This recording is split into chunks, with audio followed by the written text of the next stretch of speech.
100% Seine-et-Marne, plongé au cœur d'un territoire en mouvement avec le département de Seine-et-Marne. 100% Seine-et-Marne, plongé au cœur d'un territoire en mouvement avec le département de Seine-et-Marne.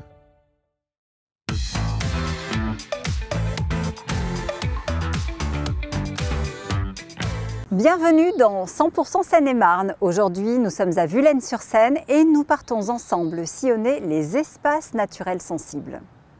Connaissez-vous le pont de Valvin? L'ouvrage a récemment été refait en prenant soin de déranger le moins possible la colonie de chauves-souris qui a élu domicile. On essaiera ensemble de mieux connaître les ENS, un dispositif qui permet au département d'acquérir du foncier et de l'aménager pour pouvoir l'ouvrir au public. Et puis nous vous emmènerons dans la plaine de Sorques. Cet espace naturel remarquable sert de lieu d'éveil à la biodiversité pour les collégiens du département. Qu'y a-t-il de commun entre le bocage du Gâtinais, le massif de Fontainebleau et la Bassée? Eh bien, la plus grande zone humide d'Île-de-France, mais aussi la forêt d'exception ou encore la réserve internationale de biosphère sont tous situés dans le 77. Ce n'est pas pour rien d'ailleurs que le département est considéré comme le poumon vert d'Île-de-France. 1500 espèces végétales, plus de 10 000 concernant la faune. Il fallait donc protéger au maximum cette richesse, d'où la création d'espaces naturels sensibles. J'ai rendez-vous à Vullennes-sur-Seine au musée Mallarmé avec le responsable des ENS, Sylvain Froc. Comment est-ce qu'on définit un ENS ? Alors la politique espace naturel sensible, elle existe depuis la loi qui a été créée en 1985 et qui donne la possibilité aux départements de créer des périmètres dans lesquels ils peuvent intervenir d'un point de vue foncier en faisant de l'acquisition ou en déléguant le droit de préemption à différents acteurs comme les communes par exemple. Ça permet ensuite aux départements d'agir concrètement sur le terrain une fois qu'ils maîtrisent les terrains d'un point de vue foncier, en protégeant effectivement les milieux naturels, mais aussi en aménageant les espaces naturels sensibles pour le public. En Seine-et-Marne, arrêtez-moi si je me trompe, je crois qu'il y en a 63 des ENS. On en est entouré finalement ici sans le savoir. Aujourd'hui, oui, il y a une très grande richesse d'espaces naturels au sein du département, avec des milieux très variés, des configurations très différentes des différents espaces naturels sensibles qui vont de milieux d'eau douce avec des étangs, des lacs, des marais, mais aussi des milieux beaucoup plus secs, des zones de pelouse avec des secteurs très rocailleux, des rochers calcaires. On trouve aussi des sites qui sont beaucoup plus linéaires, comme le Chemin des Roses, qui est un site qui est emprunté par beaucoup d'usagers en vélo, des promeneurs. On a également un ENS qui est composé d'un vélo-rail, avec un usage très particulier aussi, qui permet au public de découvrir une partie du département en se baladant, voilà, en faisant du vélo-rail, et qui montre bien toute la richesse du territoire, tout en permettant à des usagers de découvrir ces espaces. L'atout principal, c'est vraiment l'ouverture au public, c'est vraiment pouvoir partager cet espace, faire en sorte que l'humain puisse collaborer et découvrir aussi la faune et la flore qui l'entoure. Oui, une des obligations de la loi par rapport aux espaces naturels sensibles, c'est effectivement d'ouvrir ces périmètres, d'ouvrir ces sites au public. Il faut que plusieurs conditions soient remplies aussi pour qu'un périmètre ENS soit ouvert au public. Il faut qu'il y ait un niveau de connaissance de la faune et de la flore qui soit déjà suffisant pour savoir ce qu'on protège.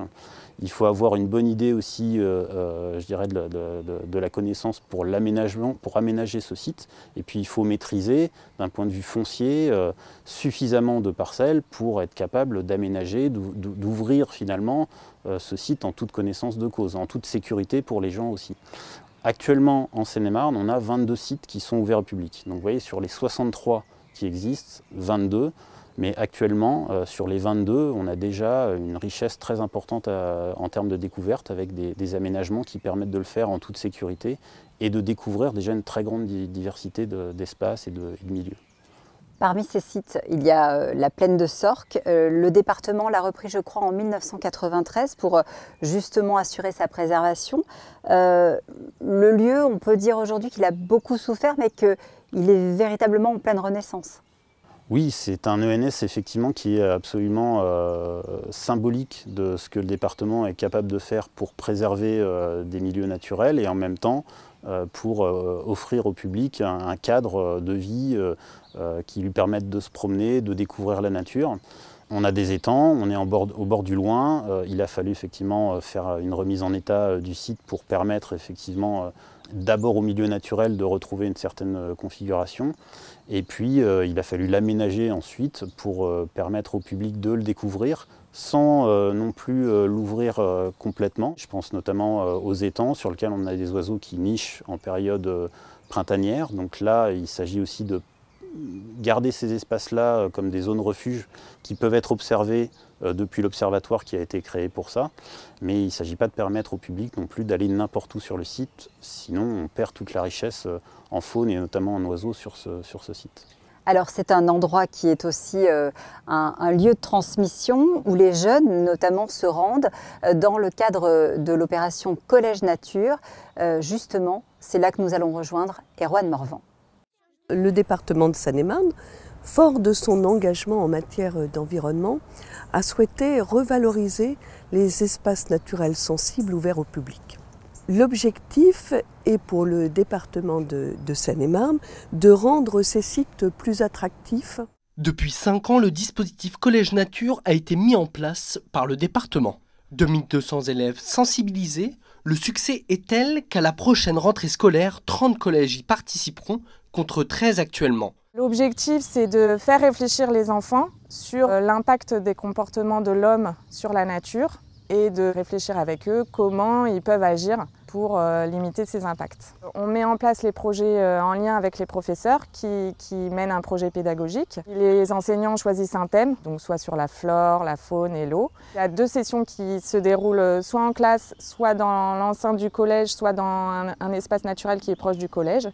Et il y a une sortie qui se déroule directement sur un ENS. Alors on essaye d'avoir des approches ludiques et actives. On a des élèves qui sont absolument déconnectés de la nature, qui par exemple ne sont jamais sortis en forêt. C'est ça qui est très intéressant, c'est de reconnecter les enfants à la nature ou de les connecter s'ils ne l'ont jamais été. Ce qu'on cherche aussi, c'est à leur insuffler des actions citoyennes, le respect du vivant, etc. Et en ça, ils peuvent le communiquer à leurs copains, dans l'enceinte du collège et plus globalement à leurs parents, à leur famille, etc. Pour préserver la biodiversité, les ENS sont donc indispensables. Mais il faut aussi qu'autour, tout soit construit en cohérence. C'est le cas juste à côté d'ici, au pont de Valvin.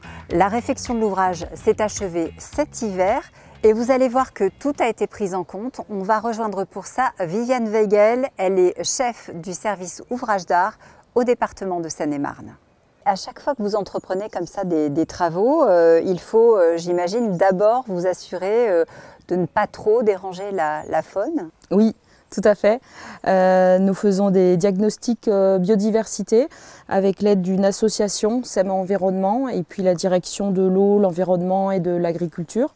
Et donc nous inspectons les ouvrages pour voir si des espèces protégées sont susceptibles d'être présentes. Et puis nous prenons les dispositions adéquates pour réaliser nos travaux. Alors là, c'était le cas. Dans le pont de Valvin, il y avait des chauves-souris. Oui, tout à fait. Qu'est-ce qu'on fait quand on découvre qu'il y a des chauves-souris qui vivent là? Alors on prend des mesures d'évitement. Donc avant que les chauves-souris ne viennent coloniser l'ouvrage, on a mis en place un joint en mousse sous l'ouvrage dans les zones qui n'étaient pas occupées. Et on a repéré les zones qui étaient occupées par des chauves-souris et on a mis des fiches en bristol qu'on a scotchées d'un côté pour permettre aux chauves-souris de sortir de leur abri et de ne pas y retourner. Et en parallèle, à côté, pour qu'elles puissent justement trouver un lieu où s'abriter, vous avez fait des gîtes de substitution? Exactement. Nous avons posé des gîtes sur les arbres à proximité de l'ouvrage pour leur permettre de trouver un abri à défaut du pont. Les gîtes provisoires, vous les avez enlevés ou vous les laissez? On les a enlevés en octobre, à la fin du chantier. En revanche, sur l'ouvrage, on a disposé 4 gîtes qui vont rester sur l'ouvrage et qu'on va aller inspecter régulièrement pour voir si les chauves-souris ont bien pris possession de ces abris. Ça paraît assez naturel quand vous en parlez comme ça. On a le sentiment que vous avez l'habitude de vous adapter à ce que vous trouvez sur place. Et pourtant, ce que vous avez fait là, c'est assez inédit. Je crois que les services de l'État vous ont demandé d'ailleurs d'aller en parler aux autres départements. Oui, tout à fait. C'est une démarche qui est bien connue des services travaux pour les grandes opérations. On fait des études d'impact, on fait des diagnostics.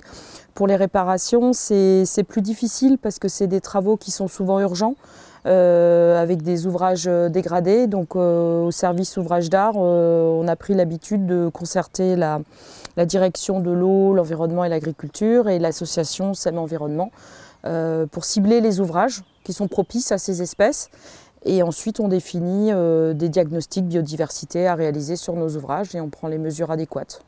D'ici septembre, une inspection sera réalisée pour vérifier que la nature, ici au Pont de Valvin, a bien repris ses droits.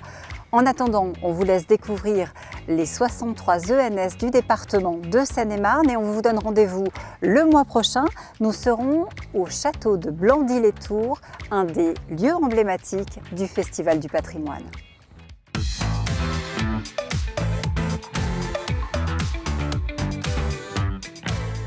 C'était 100% Seine-et-Marne, un territoire en mouvement avec le département de Seine-et-Marne. C'était 100% Seine-et-Marne, un territoire en mouvement avec le département de Seine-et-Marne.